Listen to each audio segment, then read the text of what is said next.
வண்டி வந்த பிறகு என்ன தெரியும், வண்டி நொறுங்குதா மனிதன் நொறுங்குறான்னு தெரியாது. எங்களுக்கு பாதுகாப்பு இல்லை. இந்த இடத்துல மெயினான இடம் எங்களுக்கு பாதுகாப்பு இல்லை. எங்களுக்கு தொழில்நுட்பம்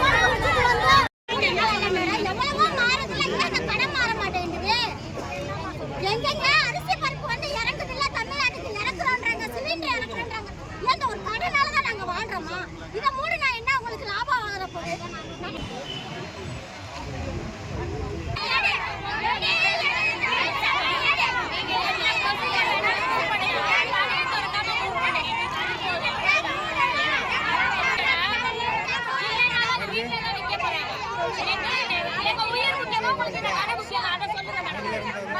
உயிர் முக்கியமா இந்த கடை முக்கியமா மேடம்?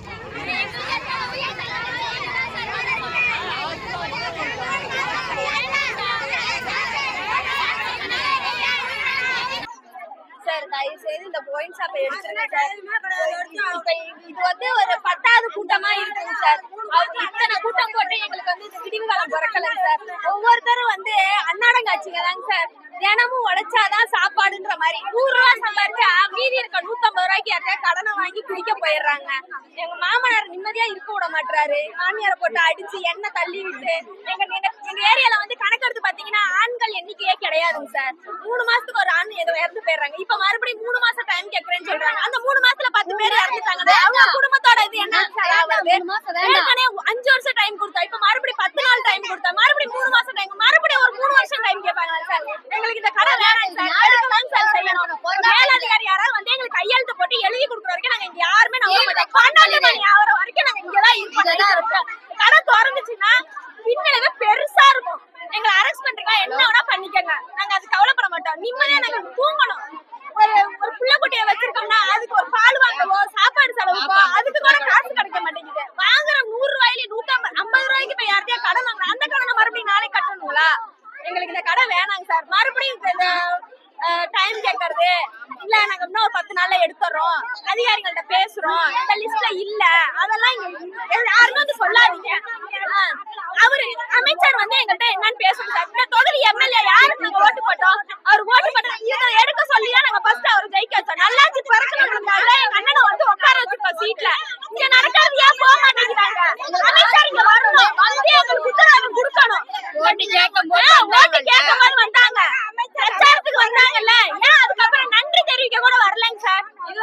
போன வாரம் டிவிக்கல இருந்து உறுப்பினர்கள் வந்து பேசினாங்க. போன வாரம் திங்கட்கிழமை 7ஆம் தேதி வந்து பேசினாங்க.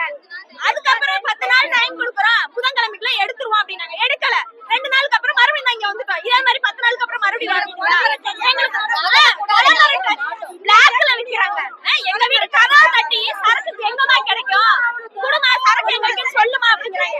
நைட்ல பிள்ளைங்களை போக மாட்டாங்க, கைய பிடிச்சி இழுக்கிறாங்க. ஏதாவது ஆயிடுச்சுன்னா யாரு வந்து பதில் சொல்றது?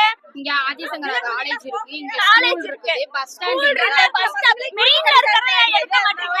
காட்டுக்குள்ள இருக்கறத நாங்க போராட்டம் பண்றோம். மெயின்ல தானே இருக்கு. எல்லா வயசு வந்து ஒரு எண்ணிக்கை கணக்கெடுப்பு எடுத்து பாருங்க. மக்கள் கணக்கெடுப்பு ஆண்கள் எண்ணிக்கை இங்க கிடையவே கிடையாது. சின்ன பசங்க எல்லாம் குடிக்கிறாங்க. குடிச்சிட்டு பாட்டில் எடுத்து வாயில ஊத்திக்கிறாங்க.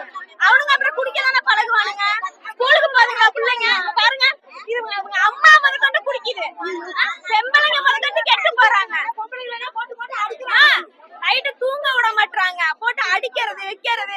காசை கொடு காசை கொடு, இல்ல வீட்டுல அதை உடைக்கிறேன் இதை உடைக்கிறேன். எத்தனை தடவை நாங்க போராடுறது? மறுபடியும் 3 மாசம் டைம் கேட்கறேன். டைமுக்குலாம் இங்க வேலையே கிடையாது. எடுக்கிறதா இன்னைக்கு இல்லைன்னா கிடையாது. 2019 கொண்டாட்டத்துலதான் போராடணும், ஒரு தீர்வு கிடைக்கல. 8ஆம் தேதி போராடணும், அதுக்கு தீர்வு கிடைக்கல. இந்த போன வருஷம் போராட்டம் 4ஆம் டைம் 8ஆம் தேதி எங்களுக்கு டைம் கொடுத்தாங்க. 10 நாளுமா எடுத்துறோம் நாங்க. ஏன் எடுக்கல? முதலமைச்சர் அண்ணா விஜய் அண்ணா உங்களுக்கு தானே ஓட்டு போட்ட விசல் சின்னத்துக்கு. சொல்லுங்க, பதில் சொல்லுங்க எங்களுக்கு. ஏன் நீங்க இந்த ஒயின் ஷாப் எடுக்க மாட்டேங்கிறீங்க? எம்எல்ஏ ஐயா ரமேஷ் சார், எம்எல்ஏ சார், அரசியல் அமைச்சர், ஏன் இதுக்கு வந்து எங்களை பார்க்கவே இல்ல? ஜெயிச்சிங்கல்ல, உங்களுக்கு கோயிலுக்கு போறதுக்குதான் கரெக்டா இருக்கா? எங்களை வந்து பாக்க நேரம் இல்லையா? எங்க தொகுதி எம்எல்ஏ நீங்க தானே, உங்களை தானே ஜெயிக்க வச்சா வந்தீங்கல்ல. உங்களை யாரும் தெரியுமா? இந்த 75 வருஷமா இந்த ஆட்சி நடந்துட்டு எங்க அப்பா அம்மா காலத்துல இருந்து ரெட்டால திமுக உதயசூரியன் தான். நான் என் பிறந்த கூட ரெட்டால வாக்கப்பட்டு வந்தது உதயசூரியன் இங்க இருக்கு. இப்ப இந்த 75 வருஷம் கழிச்சு நான் மாற்றம் வேணும்னு சொல்லி உங்களுக்கு போட்டு போட்டோம். நீங்க எங்களுக்கு என்ன பண்ணீங்க? என் பேர் லட்சுமி, செக் போஸ்ட் அழகிரிபுரம். அறநிலையத்துறை ஐயா ரமேஷ் ஐயா, நீங்க வந்து இந்த ஒயின் ஷாப்பை எடுங்க. எடுக்காம நாங்க இங்க இருந்து நகர மாட்டோம். 3 மாசம் ஆனாலும் சரி, 1 வாரம் ஆனாலும் சரி, 10 நாள் ஆனாலும் சரி, இங்கேயே சோறாக்கி இங்கேயே படுத்து தூங்குவோம். எத்தனை ஆம்பளைங்களை நாங்க சாக கொடுக்கறது? எத்தனை பொம்பளை பிள்ளைங்களுக்கு பாலியல் தொந்தரவு கொடுக்கறது? பாலியல் தொந்தரவு எத்தனை பொட்டை பிள்ளைங்களுக்கு நடக்கும்? டியூஷனுக்கு அனுப்புறோம், பின்னாடியே போறாங்க. யாரு நாங்க எத்தனை நாளைக்கு காவல் இருப்போம்?